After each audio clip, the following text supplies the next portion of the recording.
So, welcome student, welcome in the ABC Biology. Now today we are discussing the one important topic here, that is TS of testes. कल जो हमने topic लिया था male reproductive system, बच्चों देखिए हमने ये सीरीज जो बनाई है ये ह्यूमन रिप्रोडक्शन, ये इस पर्टिकुलर यूनिट्स पे ये पूरी सीरीज आपके लिए बनाई है। हमें वैसे पता है कि जैसे 11 फरवरी को स्टेट बोर्ड की एग्ज़ाम है और उसके बाद आपकी नीट एग्ज़ाम भी है, तो ये टॉपिक जो है ये पर्टिकुलर सीरीज जो है आपको एक पूरा लेसन अच्छी तरीके से आपका प्रिपेयर हो जाएगा। इस वीडियो को आप हर एक कॉन्सेप्ट आपका क्लियर हो जाएगा। आज जो वीडियो बनाया है ये टीएस और टेस्टिस पे बनाया है, तो इस वीडियो को लास्ट तक देखिए, अंत तक देखिए, ताकि आपका ये टॉपिक 5 से 7 मिनट में आपका पूरा जो है वो क्लियर हो जाएगा। That is TS of testis. So see here, that is TS of testis, that is transfer section of the testis हम यहाँ पे लेके आए हैं। ये जो TS of testis है, कल हमने देखा testis is what? It is the primary sex organs in the male. Male का जो primary sex organ होता है जिसे हम testis कहते हैं, और इसी का हमने transfer section लिया है। जिस transfer section में हमें देखेंगे this testis is covered by the 3 layer। जो testis होती है ये 3 लेयर से covered होती है। That is ट्यूनिक, जो आउटर मोस्ट कवरिंग होती है जिसे हम ट्यूनिका वैस्कुलोसा कहते हैं। This is tunica vasculosa, it is outer most covering of this tasty. दूसरी जो लेयर होती है जिसे हम ट्यूनिका एल्बोजेनिया कहते हैं। This is tunica albuginea, this is second layer. उसके बाद जो थर्ड लेयर जो होती है this is tunica vaginalis. These are the 3 layers of the TS of testis. अगर टीएस ऑफ टेस्टिस का हमने स्ट्रक्चर्स देखा तो हमें पूरी उसकी मेम्ब्रेन, उसकी जो कवरिंग होती है वो पता चलती है। तो ये जो है ये कवरिंग है, ये क्या करती है, इस टेस्टिस को प्रोटेक्ट करती है। नेक्स्ट वन यहाँ पे देखें तो हम यहाँ पे नंबर ऑफ लोब्यूल्स प्रेजेंट होते हैं इस पर्टिकुलर टेस्टिस में, जिसमें हमें देखते हैं these are the circular structures which are present here, we call it is seminiferous tubules. Each testis containing the number of seminiferous tubules. हर एक टेस्टिस जो है नंबर ऑफ सेमिनिफेरस ट्यूब्यूल्स जो कंटेन करती है, और ये seminiferous tubule they are responsible for to producing the sperm. ये स्पर्म को प्रोड्यूस करते हैं। देखिए ये जो सेमिनिफेरस ट्यूब्यूल्स है इसके एडजेसेंट में देखिए ये एक सेमिनिफेरस ट्यूब्यूल्स है, ये दूसरा सेमिनिफेरस ट्यूब्यूल्स है। इसके एडजेसेंट पे कुछ सेल प्रेजेंट रहते हैं, जिस सेल को हम कहते हैं लिडिक सेल, या उसे ही कहते हैं हम interstitial cell. Call Leydig cell और इंटरस्टेशियल सेल।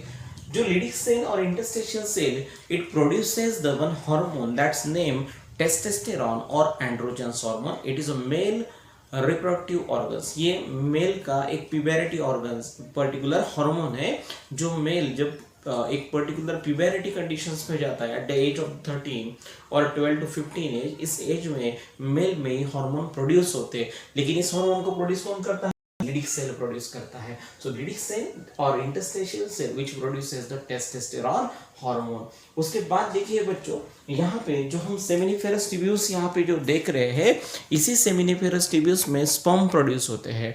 तो यहाँ पे देखिए अगर हम पूरा अगर सेमिनिफेरस ट्यूब्यूल्स का अगर स्ट्रक्चर्स देखते हैं तो इस सेमिनिफेरस ट्यूब्यूल्स में ये जो आपको लेयर्स दिख रही है, सेल की लेयर दिख रही है, germinal epithelium, this is germinal epithelium. और इसी तरह यहाँ पे वन लेयर्स हमें दिख रही है, उसमें सबसे पहली जर्मेनियल एपिथेलियम, दूसरी जो होती है दैट इज स्पर्मेटोगोनियल सेल्स, उसके बाद प्राइमरी स्पर्मेटोसाइट्स होते हैं, उसके बाद सेकेंडरी स्पर्मेटोसाइट्स होते हैं, उसके बाद स्पर्मेट, लास्ट फॉर्म। नीट बहुत बार आपको एक क्वेश्चन पूछे जाते हैं कि particular sequence of the cell के प्रोड्यूस होने के लिए जो सेल का एक सीक्वेंस रहता है, ये आपको सीक्वेंस पूछा जाता है, तो आपको ये पूरा सीक्वेंस याद करना है। So this is sperms. इसी स्पर्म्स के बीच, इसी पर्टिकुलर सेल के बीच में एक सेल और प्रेजेंट रहता है, दिस वन, जिसे हम कहते हैं Sertoli cell. We call Sertoli cell, and Sertoli cell is responsible for the nourishment और the nutrient of the sperm. Sperms के नरिशमेंट के लिए या न्यूट्रिएंट के लिए जो सेल रिस्पांसिबल होते हैं, जिस सेल को हम सर्टोली सेल कहते हैं। देखिए यहाँ पे सर्टोली सेल है और यहाँ पे सर्टोली सेल को ये पर्टिकुलर स्पर्म्स का बंडल्स होता है, ये स्पर्म्स जो है इसको न्यूट्रिशन प्रोवाइड करता है, दिस वन। तो this one we call it is the sperm, और ये जो बीच में दिख रहे हैं आपको, these are the sperm.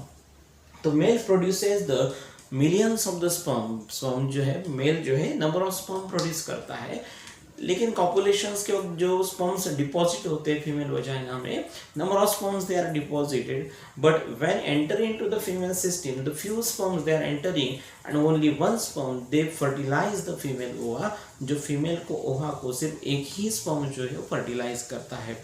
So this is male TS testis, ये मेल की टेस्टिस है और इसके पूरे कंटेंट यहाँ पे हमने बताया है। मोस्टली क्वेश्चन जो पूछे जाते हैं ये क्वेश्चंस यहाँ पे सर्टोली सेल पे क्वेश्चंस पूछे जाते हैं, विच इज न्यूट्रिटिव। सीईटी में या नीट में क्वेश्चंस आपको आ सकते हैं। This is important for the NEET और CET students. It is also important, ये जो लिरिक सेल है और ये सेल है, ये भी क्वेश्चंस आपको पूछा जा सकता है। सो रिमेंबर, और ये जो लेयर्स है, आप outermost layer tunica vasculosa, second tunica albuginea and third one is tunica vaginalis. तो बच्चों इन सब को कंटेंट को आप ध्यान से देखिए। ये हमारा जो 5 मिनट का 6 मिनट का जो वीडियो है, अगर आपने अंत तक देखा तो आपका एक टॉपिक आज ही प्रिपेयर हो जाएगा एक 5 मिनट्स में। तो इस टॉपिक को लास्ट तक देखिए ताकि आपको बोर्ड एग्जाम में भी आपको ये टॉपिक क्लियर हो जाएगा, बोर्ड एग्जाम के लिए आपका ये टॉपिक प्रिपेयर हो जाएगा, साथ ही में आपको नीट एग्जामिनेशन के लिए भी ये टॉपिक प्रिपेयर हो जाएगा। सो अगर ये वीडियो आपको अच्छा लगे, आपको कंसेप्ट अगर आपका क्लियर होता है, तो इस वीडियो को लाइक कीजिए, सब्सक्राइब कीजिए और शेयर कीजिए ताकि बाकी बच्चों को, बाकी स्टूडेंट्स को भी इसका बेनिफिट मिल सके। So we will continue in the next lecture. So thank you.